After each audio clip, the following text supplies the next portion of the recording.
They look like ordinary eggs, golden yolks, supermarket labels, promises of quality. But most of the eggs on UK shelves today aren't what they used to be. Hidden behind clever marketing are 7 types you should never buy. Eggs with paler yolks, weaker nutrition, and a history of shortcuts that could threaten more than just your breakfast. The real shock? Even so-called free-range options aren't always what you think. How did the humble egg go from nourishing staple to supermarket imposter? And which 3 types are actually worth your money? To find out, we have to go back to a time when hens roamed free and eggs told a different story.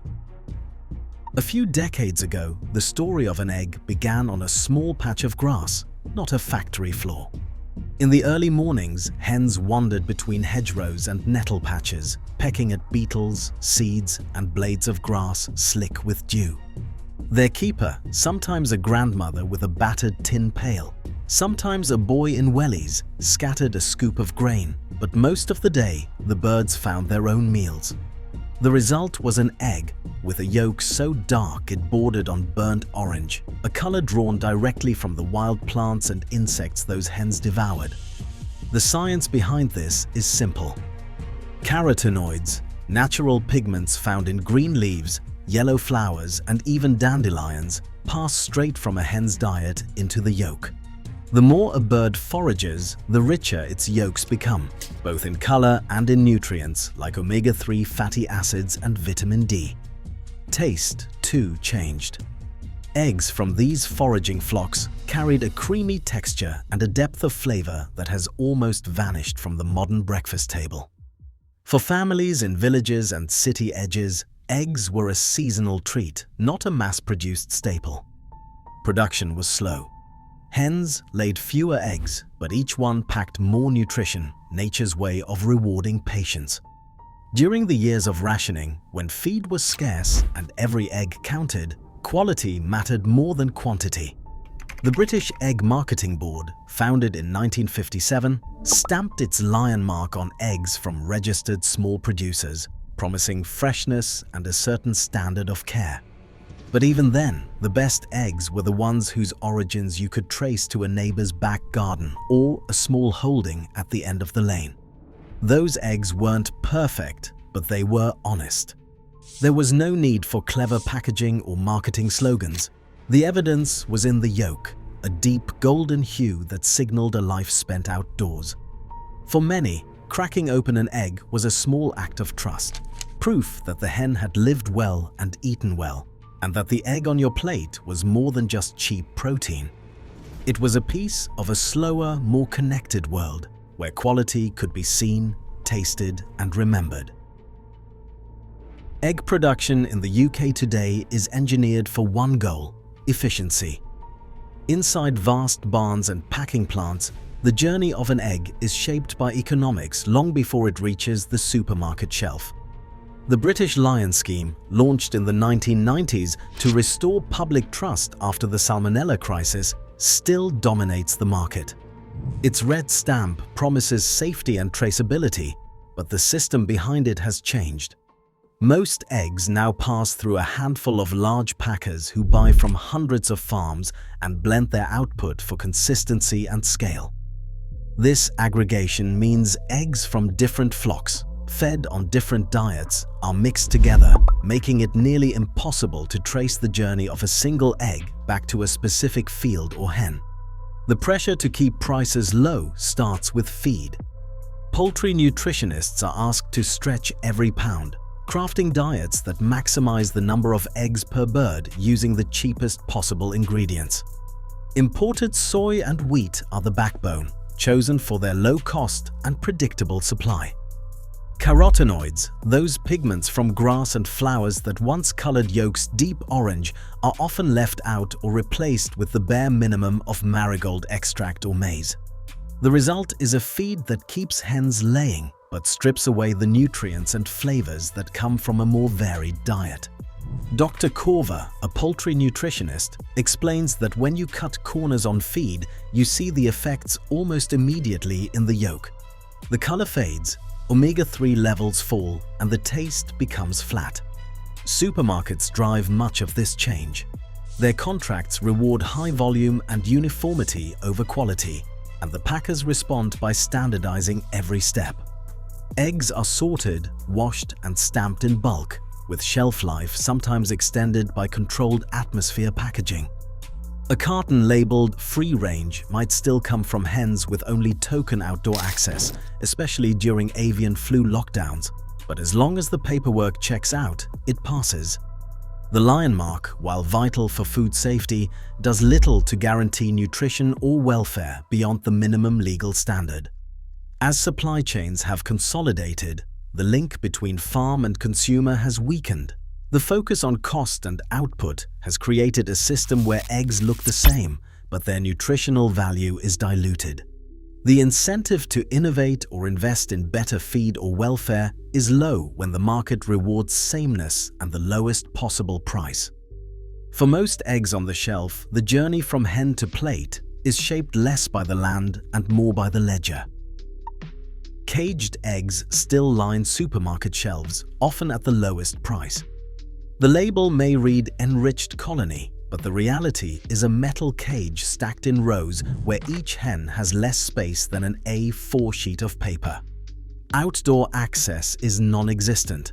Their feed is basic, mostly wheat and soy, leaving little room for the wild greens or insects that once built richer yolks. These eggs tend to be pale, with thin shells and watery whites, a direct result of the hen's restricted diet and stressed lives. Disease spreads quickly in these settings, and while vaccination and hygiene have improved, the nutritional profile of the egg remains flat.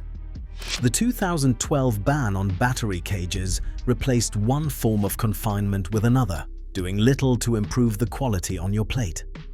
Low-quality barn eggs promise a step up, but the difference is mostly in the marketing. Hens live indoors in sprawling sheds, sometimes in flocks of tens of thousands. Their diet is still designed for maximum output at minimum cost. Without access to grass or bugs, carotenoid levels in the yolks drop. The result is an egg that looks and tastes much like its caged counterpart, pale, bland, and lacking the nutrients that come from a varied diet. Automated systems collect and sort the eggs, prioritizing efficiency over welfare or flavor. The cheapest free-range eggs often disappoint those hoping for an upgrade. Regulations require outdoor access, but loopholes abound. During avian flu outbreaks, free-range hens can be kept indoors for up to 16 weeks and still keep the label. Even in normal times, outdoor areas may be little more than bare patches near the barn, with most birds rarely venturing out. The feed remains basic, and the low price signals that corners have been cut somewhere, usually in diet, space, or both. These eggs may carry the right label, but their yolks tell a different story: pale yellow, thin, and missing the depth you would expect from true free reign. Eggs with very pale yolks offer a warning you can see before you even taste them. The color of a yolk is shaped almost entirely by what the hen eats. When feed is stripped of natural pigments, carotenoids from grass, maize, or marigold, the yolk fades to a washed-out yellow. Producers sometimes add just enough pigment to meet consumer expectations, but these additives do little for nutrition or flavor. A pale yolk signals a diet built for volume, not quality, and often means lower levels of omega-3s, vitamins, and the subtle flavors that made eggs a prized food in the past. Eggs with unclear sourcing are a gamble every time. Without a farm code or producer ID stamped on the shell, there is no way to know where the egg came from, how the hens were raised, or what they were fed. The British lion mark was designed to fix this, making it possible to trace every egg back to its source. Yet not all cartons offer this transparency. Some supermarket packs list only a vague supply chain or a packing station code, hiding the true origin behind layers of distribution. This lack of clarity is not just a paperwork issue, it opens the door for industrial-scale eggs to slip into premium-looking boxes, sometimes with little oversight on welfare or feed quality. When traceability drops, so does accountability. That is how eggs from stressed, grain-fed hens in distant barns can end up next to local-sounding brands, all but indistinguishable except for the fine print. Then there are eggs that boast an unusually long shelf life. Standard lion-stamped eggs are usually dated for up to 28 days after laying, but some packs stretch this even further. To achieve this, producers rely on controlled atmosphere storage, chilling, and even gas flushing to slow down spoilage. While these methods can keep eggs looking fresh, nutrients like vitamin D and certain carotenoids begin to degrade as time passes. The whites may turn watery, the yolks lose firmness, and subtle flavors fade. By the time these eggs reach the kitchen, they may have spent weeks in transit and storage with their nutritional edge dulled by the weight. A long shelf life might sound convenient, but it often means you are getting an egg that is a shadow of its former self. Ultra-cheap bulk packs promise unbeatable value, but the savings come at a cost. To hit rock-bottom prices, producers cut corners on everything from feed to housing. Hens are kept in the highest densities allowed, with little chance to forage or rest. Their diets are built around the cheapest available grains, with just enough additives to keep the yolks from turning grey. These eggs might fill a fridge for less, but they come out of the carton with pale yolks, thin shells, and a taste that is more about absence than presence. The economics are clear. When a dozen eggs cost less than a cup of coffee, there is little left over for welfare, nutrition, or flavor. The true price is paid in quality, not at the till. Taken together, these last three types, unclear sourcing, extended shelf life, and ultra-cheap bulk, round out the list of eggs best left behind. They share a common thread: systems built for scale and savings, not for nutrition or taste. The difference might not be obvious at first glance, but it is there in every pale yolk and every bland bite. The next step is knowing what to look for instead, and how to find eggs that are actually worth your money. Not all eggs are created equal. Some are worth every penny, not just for taste, but for what they deliver nutritionally. Properly. Free-range eggs with transparent sourcing stand out first. Here, hens spend meaningful time outdoors, foraging for grass, seeds, and insects. Their diet is varied and natural, which you can see in the yolks, often deep orange, loaded with carotenoids and omega-3. The difference is more than just color. These eggs routinely test higher for vitamin D and healthy fats, and the flavor is richer, closer to what eggs tasted like before mass production took over. Look for cartons that name the farm or show clear details about outdoor access. When you can trace an egg back to a real patch of land, you are far more likely to get the nutrition and taste you are paying for. Omega-3 enriched eggs offer another reliable upgrade. Hens are fed flaxseed, linseed, or algae, which boosts the levels of EPA and DHA, two forms of omega-3 that most diets lack. Lab tests routinely show 2 to 3 times the omega-3 content compared to regular eggs. For families trying to eat better without giving up convenience, these eggs deliver an easy win. The yolks are noticeably brighter, and the nutrition label often spells out the added benefit. Pasture-raised or small farm-sourced eggs bring the story full circle. These hens live much like the flocks of the past, with true access to fields and a slow pace of life. The result is a yolk with a creamy texture and a flavor that stands out even in a simple boiled egg. Nutrient profiles show higher carotenoid and vitamin content, and the taste has a depth that supermarket eggs rarely match.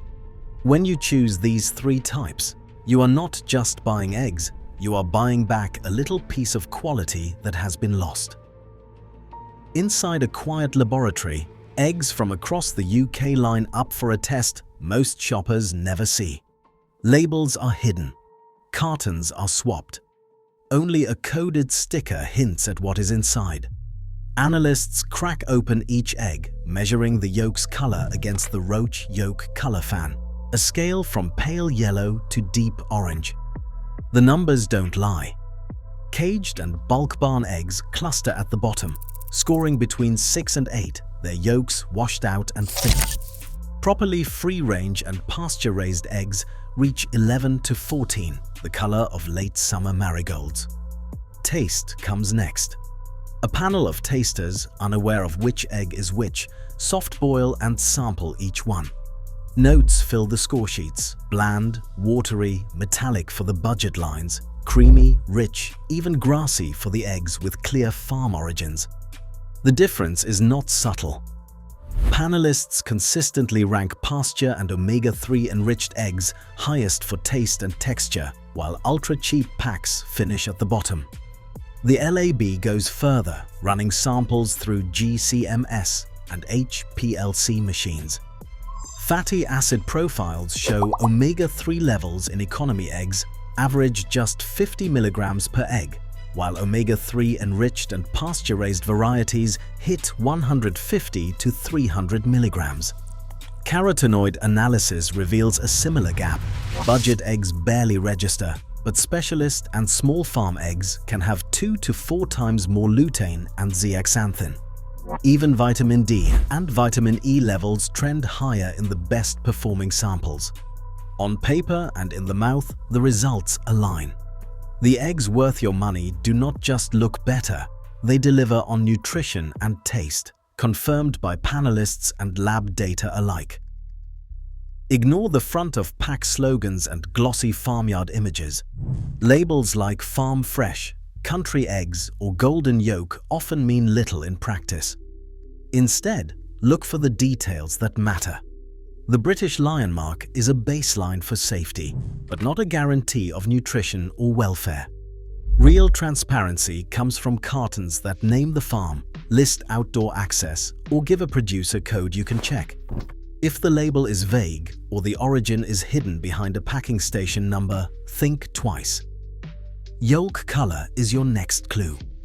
Crack an egg into a bowl and study the shade. Deep orange or golden yolks suggest a diet rich in grasses, seeds, or added omega-3 fatty acids, signs of better feed and more outdoor access. Pale or washed out yolks often mean the hens ate little more than basic grain with minimal natural pigments. While color is not a perfect measure of nutrition, it is a reliable signal that the diet was varied and the system was less industrial. Check the sourcing information. The most reliable eggs will tell you exactly where they came from, sometimes down to a specific farm or region. Look for details about outdoor hours, flock size, or welfare certification. If you can trace the egg back to a real place, you are far less likely to end up with a product that has been blended, bulked, or relabeled along the way. Finally, avoid the lowest priced options. Rock bottom prices almost always mean corners have been cut on feed, on space, or on freshness. Paying a little more supports systems that invest in better nutrition and better animal welfare. The difference shows up in the pan, the plate, and the taste. When you shop with these 4 rules, you are not just buying eggs. You are choosing quality you can see, taste, and trust. Right now, most eggs on UK shelves tell a story of efficiency over nutrition. As supermarkets chase lower prices, real quality slips further from reach.